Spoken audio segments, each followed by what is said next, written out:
Hello and welcome to the Audrey Hall Show. I'm your host, Audrey Hall, and thank you for joining us. The Massachusetts General Court, our state legislature, is made up of 200 elected lawmakers.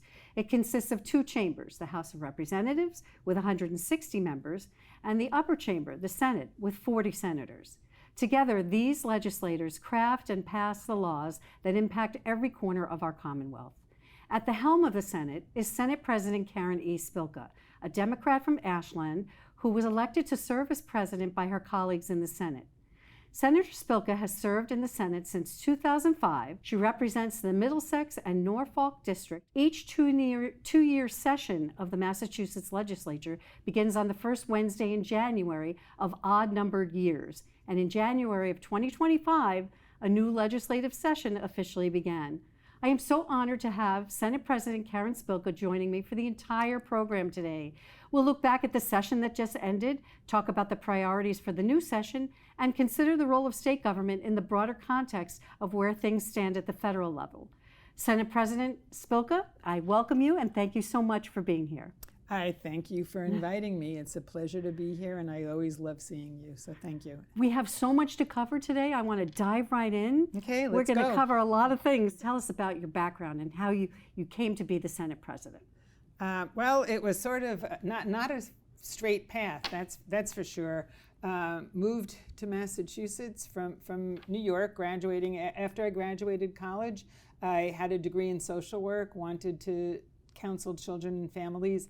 Ended up packing my little VW Bug, moving to Massachusetts, finding an apartment, sharing it with some other young adults, and waitressed until I found a job counseling children and families in Roxbury, South End, Dorchester area. There was kids that had been kicked out of the Boston public school system for behavior problems. Worked with the kids and the families. That prompted me to want to go to law school for juvenile justice. Went to Northeastern Law School, came out as a labor lawyer. I felt like it used a lot of my social work background, and so I first started out as a union labor lawyer, and then I was on the employer side and worked for the state as well, the state agency that negotiates all the collective bargaining for all the state employees. And then in the 90s, I went into arbitration mediation as a neutral using all of that background. And that's what I was doing as my own private practice, labor law, arbitration mediation, when I announced I was running for the state rep seat in 2001, just before and after 9/11, actually, which was then the state rep for Ashland and Framingham. And how many years as a state rep? Actually, 2.5. I was there, sworn in right after 9/11. So that was November 2001. I was there 2002, 3, and then ran for state senate and won in 2005. And Senate President, elected by your colleagues. Yes, I'm very honored and humbled. I love this job. I can focus on my district and cities like Framingham and the towns surrounding Framingham, but also statewide issues, and really have a positive difference, make a positive difference for the residents of the Commonwealth. And I believe it's sort of continuing doing social work and helping people. Well, I think you touch on so many people's lives in all the different initiatives and the legislation that is worked on. So in a way, yes, absolutely what you're saying. Let's talk about the money behind the scenes, because all of this is legislation, it's all funded. There's a lot that has to happen based on the budget. Now, but when we talk about the budget right now, we really have to talk about it also in the context of what's happening at the federal level, because the state depends on a lot of grants, a lot of federal funding. How do you right now govern in the context of the federal government? It's difficult because what's going on the federal level is pure chaos and craziness, I think. It not only changes every month, week, day, but almost every hour, and we don't know what's going to happen. And I think everybody, all of your listeners are hearing the same thing on radio, on TV, reading it. So we had to budget on what we do know. And about 1.5 years ago, interestingly, some of the economists were saying there may be a recession, maybe mild to moderate recession in Massachusetts. I believe the legislature working with the Healey administration was intentional, taking action to prevent that, and we did until Trump came in. And for example, cutting to the chase, we have a $61 billion budget right now for the state. Just alone, between 12 and 15 billion are Medicaid reimbursements. So we rely upon the federal government for Medicaid, helping our seniors, our veterans, our disabled children, special needs children, really vulnerable residents of Massachusetts. They are threatening to cut anywhere from a few billion to most of it. So if that happens, there's no way to fill the gap for that. They are cutting veterans. I have a veteran in my district, 4 tours of duty in Afghanistan, came back, worked for the VA, was fired for poor performance, because that's the only reason they can fire at this point. So not only is he out of a job and finding it hard, but he's having a hard time accessing benefits because there's hardly anybody there now. Farmers are having a hard time. Federal funding for farmers is cut. We want fresh local foods. They were servicing our schools, our farmers markets, and beyond. I could go on and on. Our special needs, our schools are hearing about cuts, K-12 schools.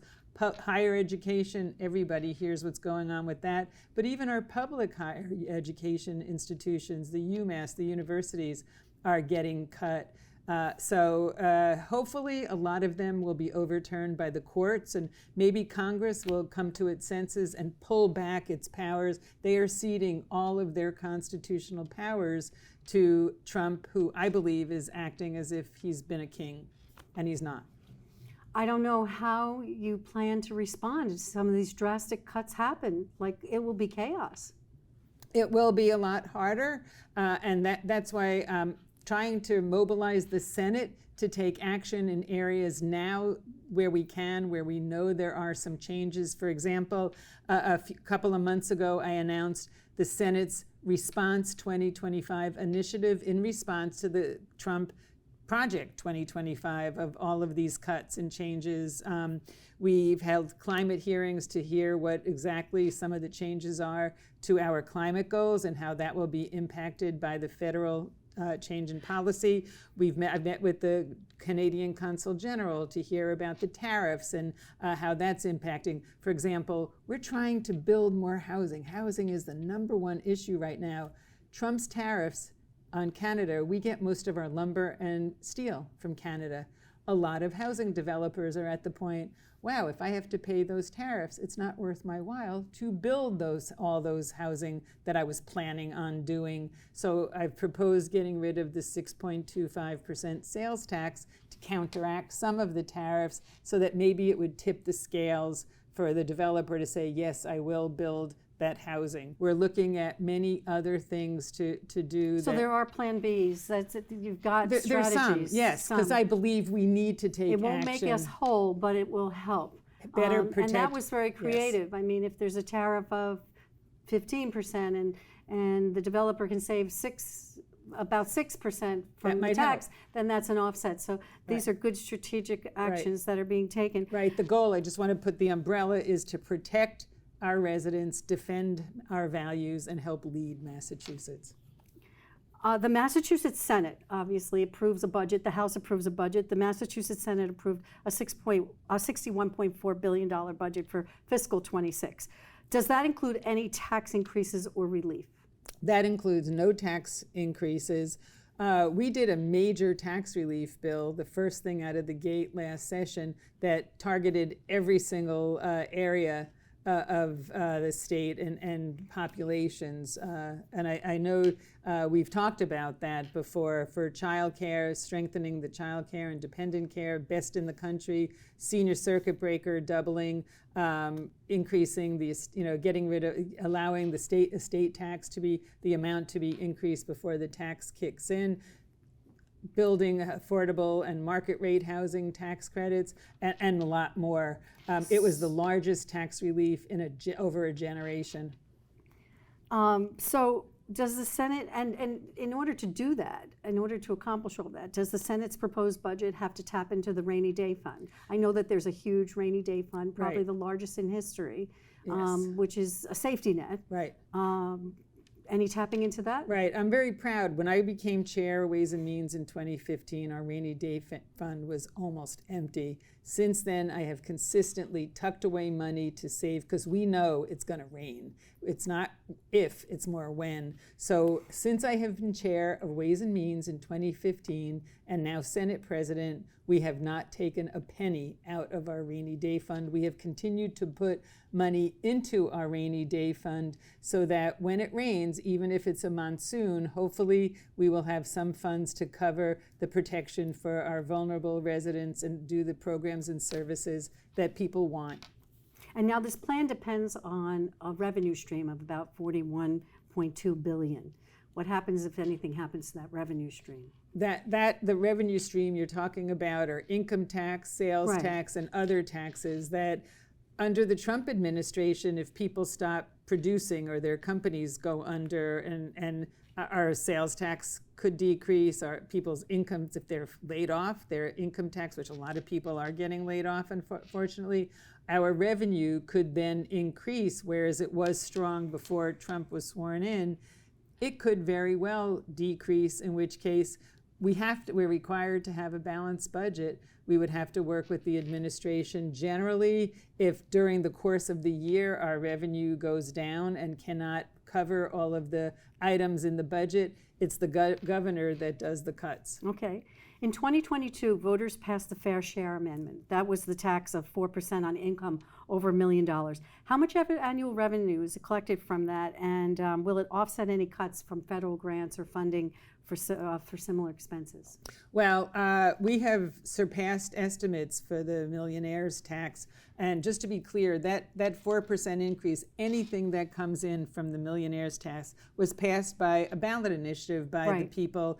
And it's a change in our Constitution, actually, and that constitutionally mandates that it's spent on either public education or public transportation. So we have consistently used it to add for either new things to public education and transportation, but it's helped fund things like school meals, which honestly is not only wonderful for the kids, so their stomachs aren't grumbling, they're not sitting there, they can learn better, but it also, every school meal, if a parent has one child, it saves them $1,200 that year in school meals. If they have two children, it's $2,400. So that is another relief that parents are getting. School meals, free community college, opening the doors for so many people. Mass Bay here in Framingham is doing a terrific job educating the healthcare workers, the EMTs, all the workers, lab workers, the jobs, early education and care, and so many more that we need right now desperately, not only in the Metro West area, but the whole state. And so we are bringing people, we have workforce gaps in all of those and more areas and more. We are working to fill those gaps, to provide jobs and provide the services and home care and all of the areas that will help drive our economy. So with the spending being increased by $3.7 billion over fiscal 25, the majority of that increase is being attributed to mass health. Does that help with prescription drug prices and access to medical care and services? Well, the mass health itself helps get more people signed up to get health care, and we have a terrific percentage of our residents with access to health care, one of the highest in the country, so we have among the healthiest residents. That's also a problem if the federal government cuts mass health Right. and Medicaid, because we will lose the reimbursement. But we've put things in the budget like capping some prescription drugs if it goes too high. We also last year did a prescription drug bill where for some of the chronic drugs for diabetes, healthcare, asthma, the most they could be charged is $25 per month, and certain other things. So these are priorities of the Senate in addition to housing, increase our housing production, but healthcare, making it more affordable, accessible at all levels, and I believe reining in the costs of prescription drugs is a major part of that. Do those caps apply to everyone, no matter what health insurance they're on, or is it only particular people? It applies to all. Okay. One of the largest ways that the House and Senate proposals differ right now is that the amount that each is proposing to support the operations of the Massachusetts Bay Transportation Authority, the MBTA. So the Senate proposed $375 million for the MBTA operations from the fair share supplementary budget, while the House proposal provided almost double, $733 million, plus another $60 million for MBTA capital investment. Why the disparity, and what is the Senate looking to do there with the MBTA? Because of the fair share is supposed to be allocated to transportation, right? And that's where the revenue's coming from. Right. Well, in total, the Senate, we met with all the T officials, we met with advocates, and I believe that we fund the T's operational needs for this coming year. And that is what we need to be doing, and funding the operational needs. The total that we would be giving the T is over $820 million between the fair share and our budget. $820 million. 2022 or 21, the total the legislature gave the T was $127 million. So that's an enormous increase. That doesn't even count the $1.3 billion the T gets from the penny on the sales tax.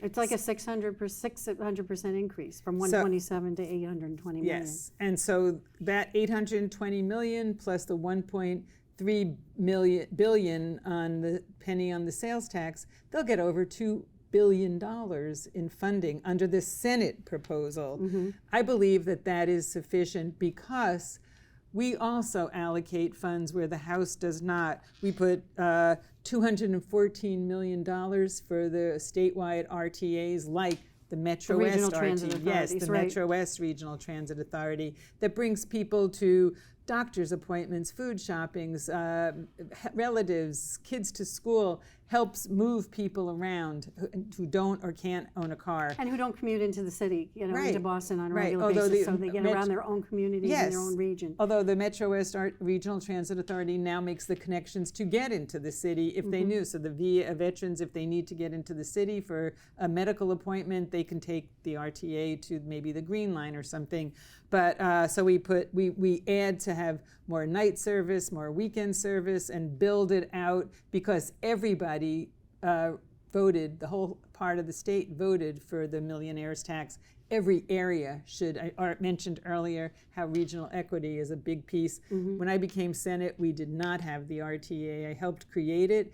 And we have brought back millions of dollars to help our residents. So we do that. We also add some funding, $190 million for roads, bridges, and culverts, which we need in other areas of the state. I realize the T is an incredibly critical part of our statewide transportation, but so are the statewide regional transit authorities, roads, bridges, et cetera. Yes. Now, are those just state highways, or are those municipal, city and town highways and roads as well? Are they?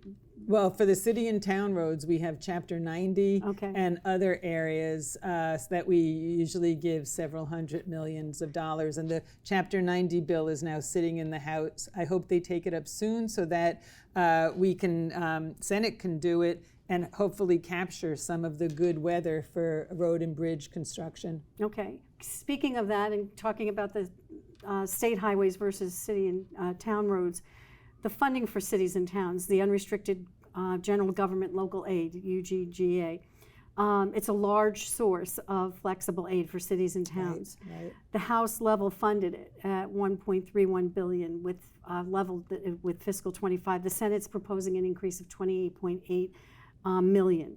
This is how is that money currently distributed, and how do you know that it's getting used for the things that it should be used for in the cities and the towns? Are you watching on that, and how is that monitored? Yeah, unrestricted aid, often called UGA. UGA, okay. Yeah. There's been a formula for a very long time as to how it's distributed. It probably is time soon, if not now, to take a look at how it's distributed. But every city and town gets some UGA. As you mentioned, the House level funds it, so there's no increase. The Senate, we increased local aid the same amount that we increased the overall budget, 2.2%. And so that Framingham, for example, would get a 2.2% increase in its local aid, along with its Chapter 70 increases, which are, now that we've made the changes to the Chapter 70 funding formula, I'm proud to say, has been significant increases for Framingham schools, and that's terrific. So it's distributed. The formula has been there for a long time. And then it goes to the cities and towns, and they have to report back to the state as to what they're doing. Okay. Now, we have both chambers of the legislature having approved different versions of the fiscal year 26 budget. So now they have to reconcile those versions before sending a final fiscal year 26 budget to the governor for her signature. How does that happen? How's the reconciliation happen? Like any other bill, there's a conference committee that's appointed, usually 3 members from the House, 3 members from the Senate. For a budget bill, it's usually the chair of Ways and Means on both branches, vice chair, and then a Republican, a minority member. And they start meeting and talking. They figure out what might have been in common, what are differences, and they negotiate it. So they are in the process. They've already started doing that for the fiscal 26 budget and the fair share bill, disbursements of the $1.3 billion in excess fair share funds that has to go to public education and transportation. Do you think it'll be done on time for the new fiscal year? I hope so. We're talking right now the beginning of June, and that starts July 1st. Right. I hope so. Okay. You know. Let's talk a little bit about the last session. You just wrapped up a session, you're in a new session, but before we go into the new session, I want to cover with you just, how would you summarize what was accomplished in the last session? I believe that the last session was a historically productive session. We got so much accomplished. We worked hard. Both branches worked really hard. We worked hard with the Healy-Driscoll administration, and we got a tremendous amount of work done for the people of Massachusetts. We, as I mentioned, started out with the tax relief bill, the largest tax relief in over a generation in the history of Massachusetts. We did a gun reform, getting rid of ghost guns and 3D printer guns. I mean, that's hard to imagine, but we needed to make sure that those were unlawful. We did a major economic development bond bill, and we did a climate bill, climate tech, growing our climate and creating green jobs. We did a maternal health bill, opioid prevention bill. We did a healthcare bill to help ward off another Steward hospital that everybody heard about. Yeah, that's on everybody's minds right now in terms of protecting healthcare. Right, and that will continue to be. But we did several healthcare bills last session, and I mean, there were other areas that we covered. Senior citizens. Yes. Let's talk about the circuit breaker. Was there a relief for seniors? That was in the tax relief bill. We doubled the senior circuit breaker to make it more appealable for seniors to take, and they don't need to own their home. They can rent to have access and get the senior circuit breaker funding. Is that for all seniors? Well, they have to qualify by certain incomes, Okay. and their house has to be worth a certain level. Okay. And estate taxes? We increased it to $2 million before you start paying taxes on your estate. Will that change as housing prices? We would have to continue change grow? it by statute, so we would take a look at it. Okay. It's still costly compared to a lot of neighboring states in terms of how the estates. Well, each state is a little different, Right. So if we want to, we could go back, but we'll see. Yeah. We increased it, so it's better. It's better than it was. It's a start. Child care and dependent care in the nation, how do people qualify and apply for that? There are certain qualifications and criteria, but more low income but it has extended the child care and dependent care tax credit to be the highest in the nation to help more families than any other state. So it's something people would file with their annual state tax filing. They can go costs online. associated. If they have any questions, contact my office, and we Okay. can help them. People work can through call that. your office with Yes. questions. You've Yes. got a staff that'll respond. and- Yes, definitely. That's wonderful. Definitely, that's what we're there for. Okay. I don't know if everyone knows that they can do that. They can. Okay. They can. That's important. What about affordable housing? That's, as we were talking about, that's one of the biggest issues. Are there tax Right. incentives for developers or any tax incentives that are geared towards increasing affordable housing, truly affordable housing? Yes, there are a lot of incentives. And when the Senate did its tax relief bill, I did not want to just focus on the traditional tax reliefs that we just talked about. We added tax credits for affordable housing and market rate housing, because a lot of communities we need all types of housing to lower the cost of housing. We need to produce all types. So that survived conference, so we added more credits, tax credits in those areas, and then we did a $5 billion housing bond bill, which has a lot of programs to develop more affordable, more market rate, to rehab our housing authorities, and so many other areas. Again, if somebody was interested, somebody listening to this and wants to know more about it, call my office and we can help provide more information. Let's give them that number. What is the number to call them? 617-722-1500. We'll put that up on the screen. Okay. Make sure people have it. 617-722-1500. I think that the housing, as you know, it comes up in every conversation. Every single. We want young people to stay in the Commonwealth when they get out of all the universities and colleges, and they can't afford to find housing. They can't afford to live here. We want to help seniors who want to downsize and don't want to move to another state. We want them to stay here. Them to stay here too. But is it all income based? Some of it is, not all, but some of it is.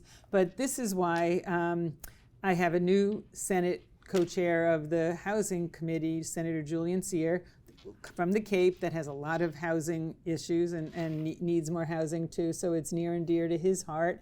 And I have said to him, the mission that he has is to be bold, be innovative. Nothing is off the table. We did that $5 billion housing bond bill, which will create more housing units, definitely, but it may take a little bit of time. I feel a sense of urgency now, just like that people, our children, our seniors, people of all ages, if you're looking for an apartment, if you're looking for a house to rent or buy, it's almost impossible at this point. We need to take action fast. We can't wait 3 to 5ve years. Right. And Julian Sear sees it every day. I mean, with the seasonality of the Cape and the work shortages, the employment shortages and the labor force shortages, and the surge in population during the summer and lack of housing to accommodate all of that. It'll be interesting to see what comes out of that. Right. I want him to go around the state, talk to people, see are there similarities in regions, differences in regions, what are the barriers, what can we do to overcome them? I know that in the Berkshires, traveling throughout the community, you hear a lot about people saying that there are no apartments to rent anymore because people have taken all their properties and put them on Airbnb. Yeah. So there's a lot of reasons behind the lack of housing. There's a lot of reasons why it's, exorbitantly priced, and all of these things need to be addressed. So people can reach out to Senator Sear as well. Right. Okay. College education tax relief, free community college, that was a big deal. I was lucky enough to go on the tour of Mass Bay's grand opening in Framingham, and I was just blown away by what they're doing there and how they are creating an enormous pipeline into the job market with incredible state-of-the-art education.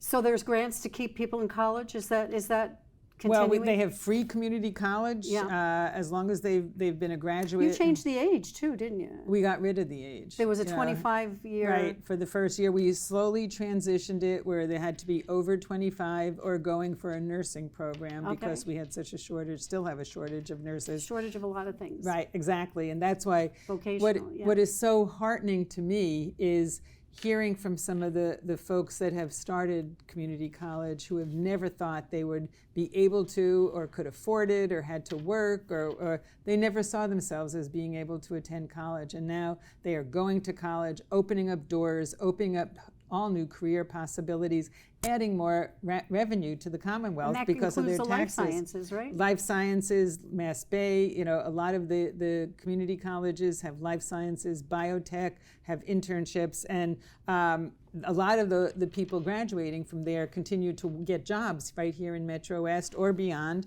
So we have funding for free tuition, as well as fees and other grants to help a student so that they'll stay. So many in the past had to drop out. Their car broke down, their laptop died, or whatever. We put money, we call them success grants, to make sure that the students have success in their college education. And we've added that to be for our state universities as well, and UMass. And right now, in Massachusetts, if you are Pell eligible, which is a federal grant to students that has been in existence for decades, the Pell Grants, if right. you can get a Pell Grant, you will get state assistance so that your state university experience will be free tuition and fees as well. I hope people know about all of this. How do they find out? There's so many opportunities here. How do they know about these opportunities? Is it just if they decide to go to the school that they? Well, a lot of the high schools are letting the students know. Okay. A lot of when people come and talk, career fairs and other things to get the word out. But I think that students are learning about these opportunities and really taking advantage. The community college enrollment went up over 14% in just one short 6-month time period. So it is happening. As part of that whole bill that we made community college free and the grants to the universities and UMass, we made it so that the community college and the other four-year schools would work to have a more seamless transfer. So if you took courses in community college and you wanted to apply for another degree, a degree there, 4-year, they would be accepted. You'd know in advance, yes, this course would apply for credits towards the major that you want to graduate with, which in the past that didn't always happen. So they knew they were taking classes that would help them out with their 4-year college degree. Great. Let's talk a little bit about, we had the Steward Healthcare, the hospital closures in Massachusetts, and that really shook things up quite a bit with a lot of concern over being able to access care, which you touched on earlier. What kind of steps were taken in order to address those kinds of issues that came up through that?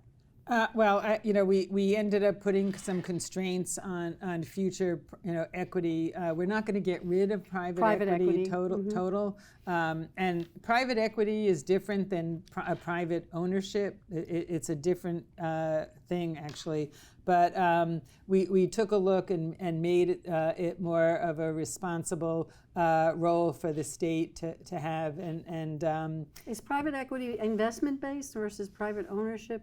Well, it's private ownership, but it is investment based. They're there for an investment and to make money, and that's about it. Okay. And what they did was, for example, Steward sold the land that the hospitals were on separately to a trust fund that the owner of Steward created. So it was all incestuous. Oh, it was manipulative. Yes, very manipulative. Mm-hmm. He leased out a lot of the equipment to a company that he created. And then he didn't always pay for the monthly payments. And that's what we found. That's how it kind of becomes like a money machine, exactly. With no regard for the health services that are coming out of it. Yes. Yeah. And yes. so you've put some measures in place. And so we're hoping, and transparency and accountability. And we may need to come back to that because it's a constantly evolving, thing that's happening in private equity in all areas of our commerce. Yeah. And healthcare and everything, unfortunately. Mm-hmm. It's making it very difficult for consumers to get and services. Some private equity, they are investing money to, it's an investment, and they are looking for a reasonable return. Right. Right. But Steward and they're still adhering to the mission and the purpose, yes. and some aren't, and that's where the problems come in. Right. So it's good that some measures have been put in place, to like a safety net for hospitals. Exactly. Right. Let's talk about moving forward into the next session. So the next session started in January, and there are some local initiatives that you're working on. I know that in Framingham, you're doing cleanup, you're talking about a justice center, funding for certain roads. Can you elaborate on those things for us? Sure, I would love to.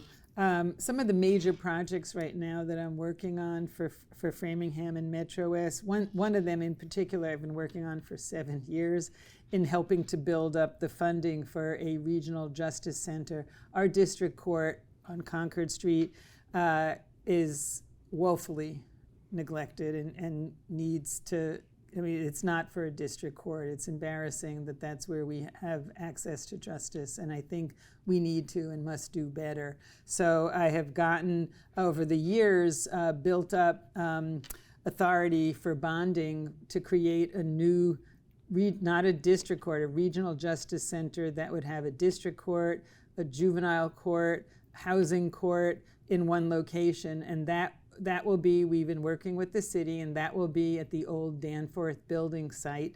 So not only will it rehab an area that has lain barren for a long time, the building is falling apart, but it will help rejuvenate all of downtown Framingham because it will bring so many people to downtown So it's Framingham. combining several courts into one big justice center. Yes. When will that actually be? It'll be breaking ground within a year from this spring. Okay. So no later than spring of 26, we'll be breaking down. They are working on the design as we speak, I'm happy to say. And they'll break ground in 2026 and we'll move forward. And hopefully within a couple of years, we will have a new regional justice center within walking distance to the train station and bus station, and having increased access. So it increases access to justice, I believe, because right now, Framingham Housing Court, which I got in 2015 to come to Framingham, but there was no space, so the Framingham Housing Court actually sits in Marlborough. So, and we know, I mean... And there's a juvenile court on Mount Wade. Yes. And then yes. the other courthouse is on Concord, so all of this is going to come all into of one. this will be under one roof. And what will we do with the other buildings? Once there's a home rule petition to have it go to the city of Framingham, the old district court, be turned over to the city of Framingham. And he talks about what they want to do with it? That's up to the city to figure out what they want to use it for. But it's right next to some of the housing, subsidized housing. Maybe that'll be expanded. You never know. It has a lot of housing is a critical need. And there's a lot of possibilities. So now there's toxic cleanup going on as well, yes, right? Yes. When ARPA came out, the federal funds during COVID. there was ARPA funds that were led, and the state got several $100 million. I was very proud to secure $12 million to clean up the General Chemical site finally. There was no money left in the state, no federal money coming, and we know that it's right near Harmony Grove School and other residents. When is that going to happen? Oh, they're working on it now, and they're continuing to work on it, and it should be pretty well cleaned up by the use of $12 million. Let's talk about the money that I believe was put into the intersection of Route 9 and 126. I mean, I think anyone who's ever driven through Framingham on Route 9 in a rainstorm is going to know the area I'm talking about. Right, because it became a little pond. It's or a big pond. A big pond, yes. Drowning in the pond. Yes, that's where cars were floating in the pond. There was an old salt shed in that area, and so we were working very closely with the Mass Department of Transportation and Representative Jack Lewis in getting that fixed finally. I mean, that was a decades-old problem. It seemed like forever. Yes, it was almost like forever, but that should be a problem no longer. So I'm very proud to have been able to help to get that done. Wonderful. There's some changes coming for the schools, or some earmarks for the schools. I know you were talking at one point about a change in policy for cell phones for the schools. Is that true? For all schools, yes. For all schools. Yes. I have a son who's a public school teacher. He teaches 11th grade. He's in New York, which just passed a version of a cell phone ban. But for years, he said to me, the biggest problem he has in his classroom is yelling at his kids, please put your cell phone away. It is the biggest distraction that any students have right now, and it's hard for teachers to control that.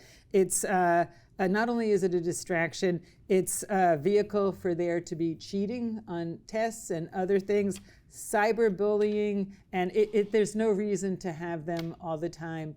Other states have figured out ways. They have pouches, they have cages, they have other things, and I really feel strongly we need to work with parents, educators, and students to come up with a bill, and I'm hoping before this session is over, we have a cell phone ban in our schools.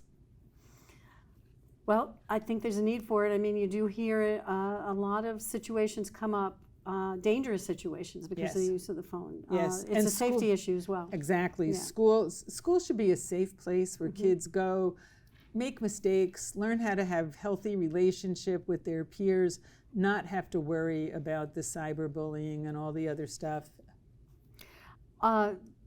Speaking about the schools, are there special earmarks in the upcoming session, in this current session, for the Framingham Public Schools?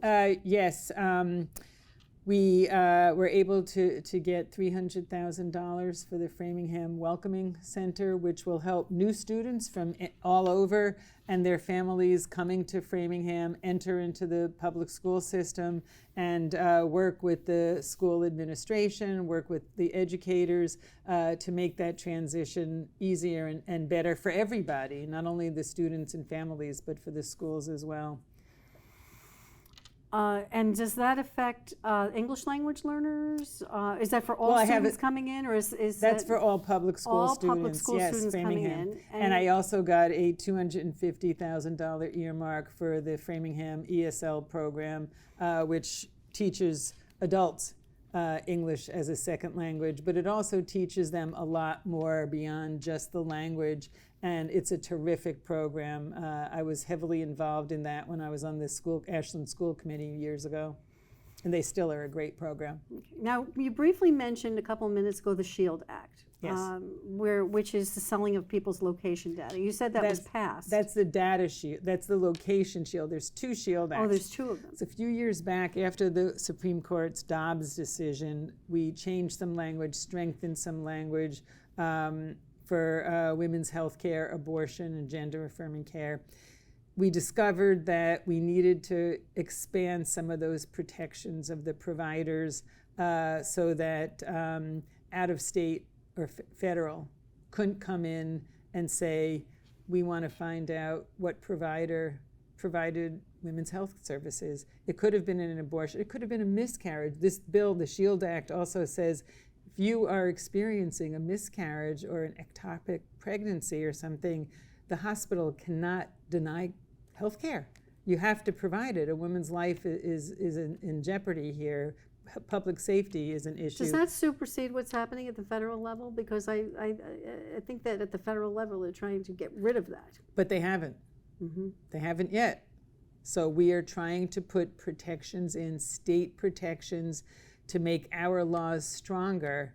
So if they do stuff on the federal level, our women, our providers, our gender residents that are looking for health care, protecting law enforcement, anyone helping with the provision of this health care. Will be protected. So that is the SHIELD Act. And then you have the location Yeah, that SHIELD was the Act. one I mentioned That's first, more but- data privacy, so that, for example, Tennessee might go out there, or a private entity might buy some cell phone geolocation data.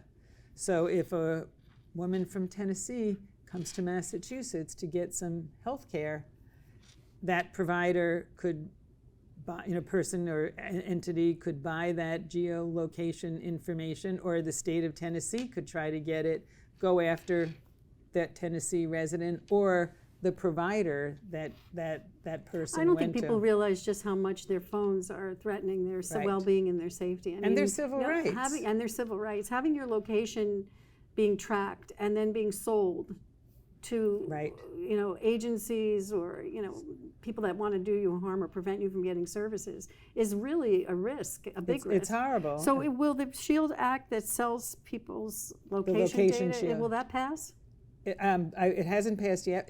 It still needs some work because there's a lot of other data privacy information that is intertwined with businesses. It's a very complex bill Yeah, it that sounds we're working complex. on right now. Okay. We're meeting with businesses, stakeholders, legal rights advocates, et cetera, senators to try to get a bill done. The House is doing the same. We're aligned in both branches wanting to do this. So that might which is pass great. this session after some tweaking. It's got to pass It's this got to session. pass. Okay, that's good news to hear. Let's talk about reforms in this session, really reforms just to prevent, government gridlock, so to speak. You've talked about the processes that the bills go through, and conferences and hearings, expediting conferences on certain pieces of legislation, expediting the hearings, or what are some of the things that are underway to get things moving along quicker? Well, we every year when the legislature, the House is sworn in, Senate sworn in, beginning of January, first Wednesday of January, each branch adopts rules to govern its own branches, processes, and procedures. Each branch adopts joint rules because we do some things jointly. We currently have joint committees, so each branch adopted some joint rules. Some of them overlap and are similar. Some of them are a little different. But one of the things that the Senate was really important to the Senate and for us was having control over our own bills, so that we could hear them, schedule them, and pull them out to get them to the Senate so that we could then pass the bills and things that were urgent, particularly at a time where like Rome is burning and we need to get these things done. The House felt the same with a little different twists on it, so we're working that through. The Senate felt very strongly, and we have done this for the past few sessions, our Senate rules and proposed joint rules had Senate votes going online. The House has that now too, so that is happening. So we are increasing transparency. What do you mean by going online? When so a people committee, can see how people are how the reps are voting? How people vote in a chamber on the bill, and the final bill has always been online, but committee votes, joint committee votes, the Senate put its own committee votes online, but joint committee votes were not online. They now are online. So the Senate can, for example, the process, people file their bills, they go to a joint committee, say, healthcare, just for an example, the Senate chair schedules Senate Bill ABC for next Thursday. They have hearings on it. The Senate chair can pull the bill out. The senators vote on that bill. If it's voted out favorably, it comes to the House, usually either to Rules or to Ways and Means. We continue to work on the bill, and when it's ready, we bring it to the floor to pass on the Senate. Once we pass it, then it would go to the House for their discussion. Are they mandated to take that up within a certain amount of time, or could that, No. Okay. Do you want that? Well, I mean, we need to be moving bills, and as I said, for both branches, there has to be a recognition that there is a sense of urgency here. Some bills do take time, and some bills are filed and not past the first two-year session that they're there. They need to be vetted. They are complex, but I believe that there is a desire to move things through. And I do believe that last session showed how well we could work to get things done. And that's why I said it was a historically productive session. And we, both of us, rattled off a whole litany of bills and issues that we got covered. And that wasn't even all of it. Yeah, because, at the end of the session, you always hear about, these 100 bills, and I'm exaggerating when I say 100, but this whole pile of bills is like being pushed through. In the final days, we're trying to get votes, you're trying to get votes on certain things just to get them done before the end of the session. I doubt that you really want that to continue to happen. Well, some of it will always happen because it takes a long time, and sometimes, there's so much going on that some of the issues aren't resolved until it's near the deadline. Right. That happens, just human nature. Yes. And some of the things do take just time. And there's over 8,000 bills, I think, that are filed every two-year session between House members and Senate members. So a lot of it does take time. So there's new bills every year, but what do you do about the old bills? Things that are, really outdated? Is anybody going back and getting rid of old bills, old laws that just don't need to be on the books? Well, if they're anymore? not filed in that February when bill filing, we're sworn in January of the odd year. February is bill filing. If they're not filed, they're dead. No, but I mean bills that are on the books that are no longer relevant. Well, we do go through them periodically, but again, and if something is brought to our attention, we do try to do a cleanup and delete or get rid of bills that are either harmful or don't make sense any longer. Right. So the end of the session is July 31st. Is that of the even year? Of the even year. So is that a hard deadline for getting anything through? It's a deadline, but like anything, it's an arbitrary deadline. I Okay. mean, we and this past session, we went beyond it because my belief was we still had work to do and we needed to get it done. So you mentioned some of the votes for the committees now being online, and you talked earlier a little bit about transparency. What are all the steps that you are taking to improve transparency? Because and how does that tie to this whole question one that the voters voted overwhelmingly to approve for an audit? You know, it's all related to transparency, isn't it? No. Okay. It's not. I mean, some of it is related to transparency, but I think it's important for your viewers and listeners to know the Senate and the House, but I will address the Senate to speak for the Senate. We are already audited. That was never mentioned during that whole campaign, and we have been fully audited by a certified, neutral, public certified accountant. So you're saying people voted to have something happen that has already been underway? Yes, that has already happened on a yearly basis. Okay. And if they go to How did it get to a vote then? How did it get on the ballot if it was because already... she can put, anybody can, if they get the signatures and they put it out there, can get it on the ballot. Okay. You know? Is it the same thing that's being done now? Well, I don't know exactly what she wants. She still has yet to fully explain what is the scope of her audit. It changes. So we are already audited. We are audited and it's online. When the audit is completed by the certified public accountant, we post it online so people can go online.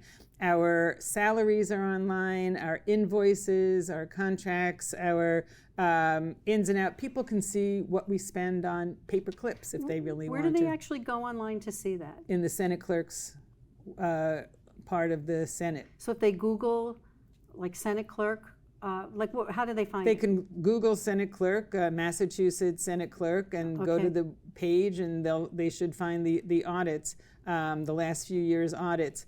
Okay, we'll put that up on the we screen. also provide to the comptroller copies of a lot of our financial data and salaries. Somebody can go online in the comptroller's website and see our salaries and a whole bunch of our invoices, and so all of that is already online. So it's transparent, and anybody can take a look and find that out. I have, and so does, I mean, even the AG, when she ruled that it was going to the ballot, she ruled that there may be some serious constitutional issues on this. I firmly believe that there are separation of powers, due process. Separation of powers because the auditor used to work in the legislature? Well, that's a conflict of interest. That's another issue Okay. that's here. So you Separation mean- of powers. Our Constitution is very strong. Separation of the three branches of government: the judicial, the courts, the legislature, House and Senate, and then the executive. Each branch has no right to go into the business of the other branch. So, and that's in the Massachusetts State Constitution? yes, Okay. yes, and very strong separation of powers Okay. and other provisions. So I have very strong constitutional concerns. We are treating it like we do any other bill or any other issue. We formed a subcommittee that met with a lot of the experts, invited the auditor in to speak. She declined, and we are working it through that process as well. So the other issue, so there's constitution, we already do it. There's constitutional issues that everybody agrees, and then as you flagged, there's a conflict of interest, which she agrees that she has a conflict of interest in doing an audit of the House and Senate, being a prior member of both the House and the Senate. Okay. Well, thank you for the clarification.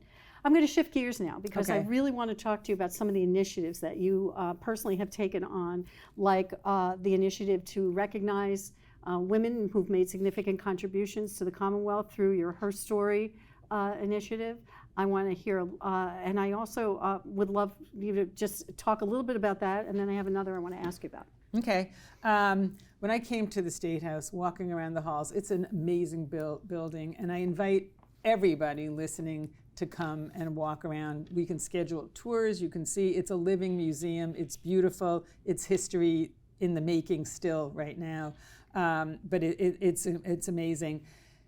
but they're all men depicted all down the hallways, our prior governors, our murals, and women. It's almost as if women did not exist when the Commonwealth was created or the State House was created, either by accident or design. Women were left out of the State House, and people of color were left out of the State House. I believe our State House is a critically important building and should be representational of our population. So when I became Senate President, I set out to include more women. And we have in my office, over the prior 91 Senate presidents, all male, I replaced their pictures with notable trailblazers, women disruptors that have made a positive difference to the state of Massachusetts, so that people don't forget them. And there are so many women that have made positive difference. We have a bust in the Senate chamber of Frederick Douglass, and we'll be adding 2 women as well. First time any women in that way. So we are working to change the face of the State House. Tell us who the 2 women are. Abigail Adams and Elizabeth Fremont. She sued under the Constitution in 1781 for her freedom, that slavery was illegal, and she won. Well, women will be represented in the State House, and they may be taken down all over the country and other places now, but they're not being taken down. We won't give in up. the Massachusetts State House. So that's Definitely a not. great initiative, and it's wonderful to hear that you are taking all of that on and making women seen and recognized. I do want to mention that every Friday from like 12 or 1 to 4:30, my office is available for people. If they come to tour the State House, they can see all the women in my suite. Every Friday from 12 to 12 to 4 or 1 to 4. That's fantastic. Okay, I think everybody should take advantage of that and see it. Yeah. It's pretty impressive. Yeah, We've great. covered a lot of territory. I know. We could go on and on, but thank you so much. You'll just have to Thank you so come back much. and go deeper into some of these things at another time. But really appreciate having Thank you. here. Oh, again, special thanks to Senate President Karen Spilka for taking the time to go in depth beyond the headlines and the sound bites to discuss the complex issues that impact the lives of Massachusetts residents.